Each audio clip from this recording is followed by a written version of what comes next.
आपको एक छोटी सी कहानी, एक ऐसी कहानी बताने जा रहा हूँ जिसको कहते हैं ना अन्न का महत्व।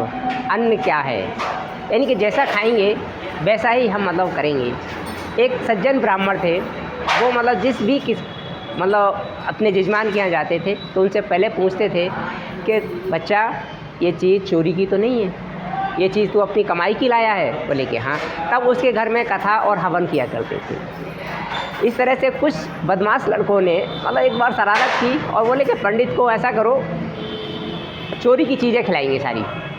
तो उन्होंने क्या किया, पंडित जी से कि किसान को निमंत्रण दिलवाया और कहा कि मेरे घर पे आपको कथा करनी है। उस किसान के घर पे सारी चीज़ उन चोरों ने लाके चोरी की रख दी, यानी कि घी भी है, सामग्री जितनी आई वो सारी चीज़ें चोरी की थी, यानी कि सब्ज़ी है, फल वगैरह जो भी चीज़ें सब चोरी के थे।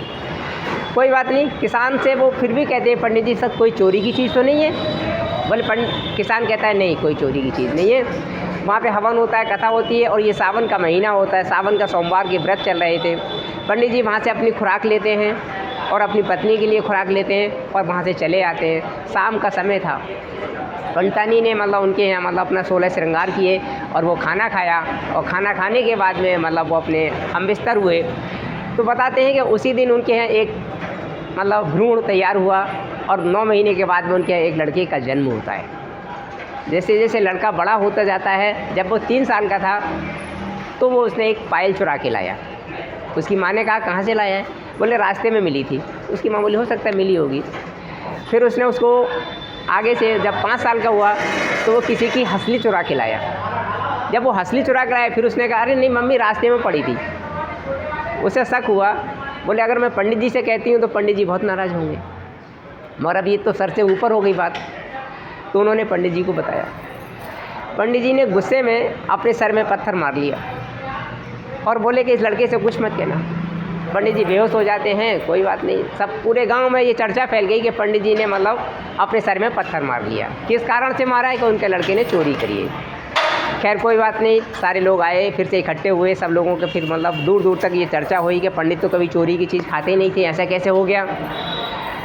तो मैं यही चीज़ बताने जा रहा हूँ कि अन्न का कितना बड़ा प्रभाव होता है कि एक दिन चोरी का अन्न खाया, उनके घर में बच्चा चोर पैदा हुआ। तो इसीलिए कहते हैं फिर से बाँचा गया, उनके दिन देखे गए। पंडित जी ने पूरी मतलब कुंडी निकाली और देखा कि हमने उस दिन किसके यहाँ मतलब हवन किया था। तो पता चला उस किसान के घर हवन किया था। तो जब किसान को बुलाया गया तो किसान से पूछा गया तो किसान ने वो बात स्वीकार कर ली कि बोले मेरे घर पे जो चीज़ें थी वो सब चोरी की थी। और फिर उन लोगों को बुलाया गया कि भाई आपने ऐसा क्यों किया पंडित जी के साथ में? बोले ये पंडित जी हमारे घर हवन करने नहीं आते थे, इसलिए हमने इनको मतलब चोरी की सारी चीज़ें मतलब हमने खिलाई थी। तो कहने का मतलब यह है कि जैसा खाओगे वैसा ही हमारी प्रवृत्ति होगी। यानी कि वो एक चोरी के अन्न ने यानी कि पंडित जी के पूरे घर को बर्बाद किया, मगर उसके बाद में वो बच्चा सुधर जाता है क्योंकि अगर उसको डांटा नहीं गया, मारा नहीं गया। तो इस तरह से चीज़ थी। तो आप अन्न का महत्व समझिए, जैसा अन्न खाओगे वैसा ही होगा। विद्यार्थियों चाहे मेरे बड़े जो भी लोग हैं मतलब इस चीज़ को ध्यान दें और आगे से ऐसा ना करें।